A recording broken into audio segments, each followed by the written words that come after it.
Perjalanan Oscar Jesionek dari seorang mahasiswa ekonomi di Austria hingga menjadi pengusaha perintis di Vietnam merangkum perpaduan dinamis antara ambisi, inovasi, dan ketangguhan. Narasi ini menggali lebih dalam tentang transformasi Oscar melalui berbagai fase karir, menyoroti evolusinya dari seorang pengembara digital menjadi seorang pendiri, dan langkah inovatif yang telah ia lakukan di sektor teknologi pendidikan dengan perusahaannya, Phonos. Semula tidak yakin dengan arah karirnya, Oscar menjelajahi berbagai sektor selama masa kuliahnya di Austria. Perannya berkisar dari perekrutan hingga perawatan kesehatan, setiap tugas menambah pemahamannya tentang dunia profesional dan aspirasinya sendiri. Periode ini bukan hanya tentang mendapatkan gelar. Ini adalah fase penting dalam penemuan diri, di mana Oscar menilai nilai-nilainya terhadap realitas pasar kerja.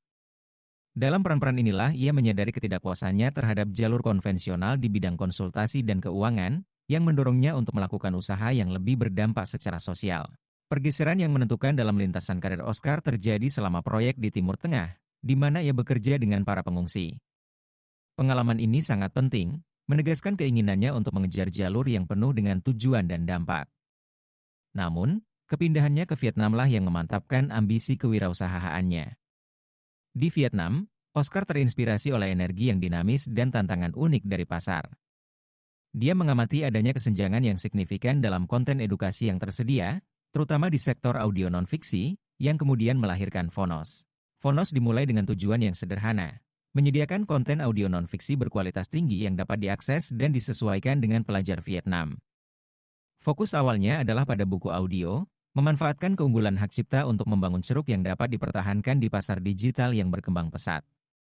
Seiring dengan perubahan perilaku konsumen dan sistem pembayaran digital yang semakin mengakar, Phonos memperluas penawarannya. Platform ini sekarang mencakup meditasi yang dipandu, ringkasan buku, dan kursus khusus, bertransisi dari penyedia buku audio sederhana menjadi pusat pendidikan yang komprehensif. Sepanjang perjalanan kewirausahaannya, Oscar secara konsisten menekankan pentingnya mempercayai naluri seseorang, terutama dalam lingkungan yang tidak pasti dan asing.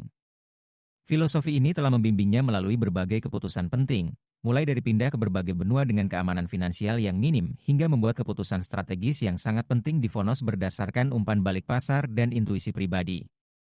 Keputusan-keputusan ini, yang seringkali diambil dalam menghadapi risiko yang cukup besar, menggarisbawahi perpaduan antara naluri dan perencanaan strategis yang mendefinisikan kewirausahaan yang sukses. Masa depan Phonos dan teknologi pendidikan seiring dengan pertumbuhan Phonos. Fokusnya adalah memperdalam hubungan dengan para penggunanya melalui serangkaian materi pembelajaran yang diperluas dan mengeksplorasi jalan B2B yang potensial. Oscar membayangkan Phonos tidak hanya sebagai aplikasi tetapi sebagai platform yang memberdayakan pengguna untuk belajar dan berkembang secara terus-menerus, yang mencerminkan tren yang lebih luas dalam teknologi pendidikan global. Kisah Oscar Jesionek lebih dari sekadar kasus bisnis. Kisah ini merupakan bukti dari kekuatan pembelajaran adaptif, baik secara personal maupun profesional. Perjalanannya dari Austria ke Vietnam merangkum narasi yang lebih luas tentang kewirausahaan modern di mana inovasi bertemu dengan kebutuhan, dan perubahan adalah satu-satunya hal yang konstan. Ketika Phonos mengukir ceruknya di lanskap pendidikan Vietnam, Phonos juga menjadi contoh bagaimana bisnis dapat beradaptasi, berevolusi, dan berkembang di dunia yang saling terhubung. Eksplorasi perjalanan Oscar dan evolusi strategis Phonos ini menawarkan perspektif yang bernuansa dalam menavigasi kompleksitas kewirausahaan modern, yang menyoroti interaksi antara pertumbuhan pribadi dan inovasi.